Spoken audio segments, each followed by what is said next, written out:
ამ ვიდეოში ჩვენ განვიხილავთ პარასკევს გაკეთებული პროგრამის კოდს.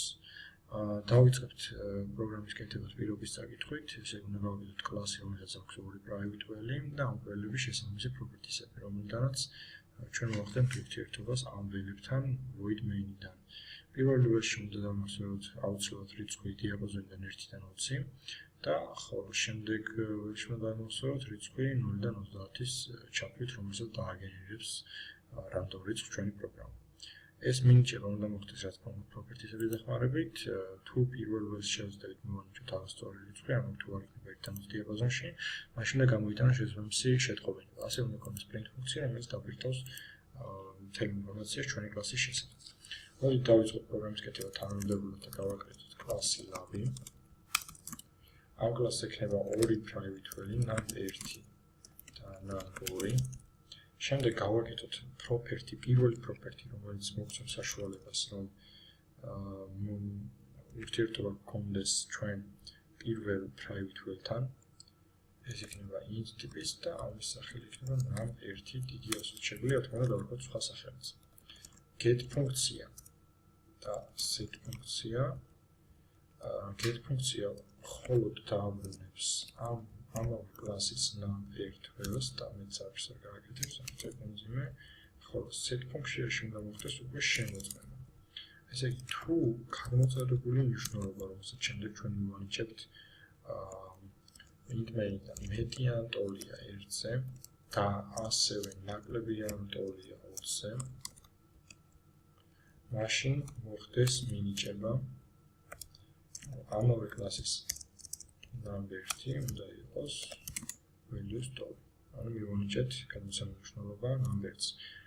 ხოლო ეს სხვა შემთხვევაში უნდა გამოვიტანოს შეტყობინება თუ არ მოხდა დიაპაზონში, რომ შემოტანილი რიცხვი არ მოხდა დიაპაზონში. ეხლა მოდით გავაკეთოთ უკვე მეორე property. ამას დავაკეთოთ დიდი სასწრაფო num2.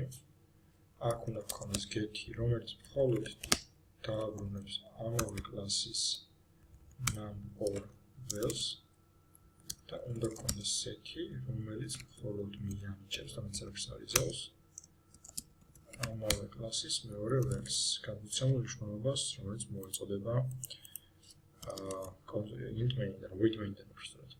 ეხლა გავაკეთებ public void ტიპის ფუნქცია print, რომელიც დაამბირთავს ამ კლასის შესახებ სრულ ინფორმაციას, ანუ ორივე ველს. პირველი ველი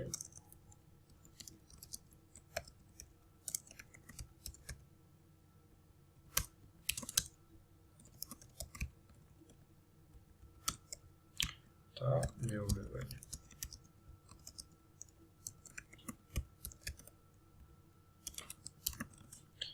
კლასის წერას მოვჭით, ყველაფერი იგზე, ორივე property გაკეთებული, ასევე ორივე ველი, ასევე ფუნქციაც, ახლა გადავიდეთ უკვე int main-ში. აქ გავაკეთოთ პირველ რიგში კლასის ობიექტი, რომლის სახელიც იქნება a და გავაკეთოთ ესეთი რაღაც.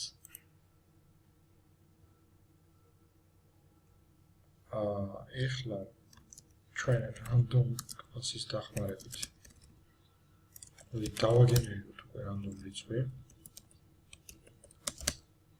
რომელიც იქნება 0-დან 30 დიაპაზონში, ანუ next ფუნქციას მე გადავწერ მხოლოდ 30, რახან თუ ერთ პარამეტრს გადავწერ ფუნქციას, ეს ნიშნავს იმას, რომ ამ ფუნქციას უბრალოდ next ფუნქციას რომ 0-დან დაიწყებს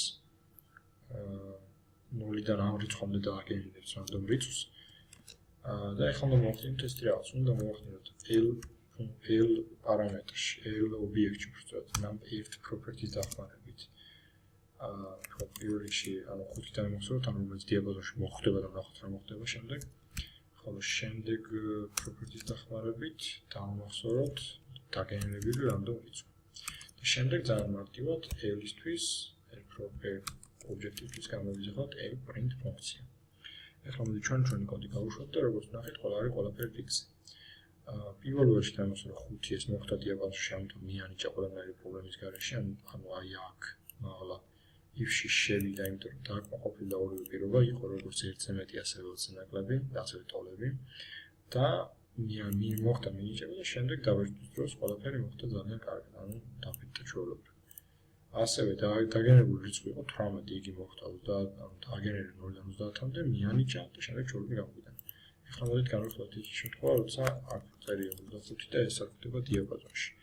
როგორც ხედავთ, შემოტანილი რიცხვი არ მოხდა დიაპაზონში, ამიტომ პირველი ველი დატოვა 0, ანუ არ მიანიჭა, 0 არის დეფოლტად, როცა შევნიშნე რაიმე ცვლაც და მეორევაში ისე მოხდა 26. ანუ ყველაფერი მუშაობს ისე, როგორც იყო პირობაში ნახსენები.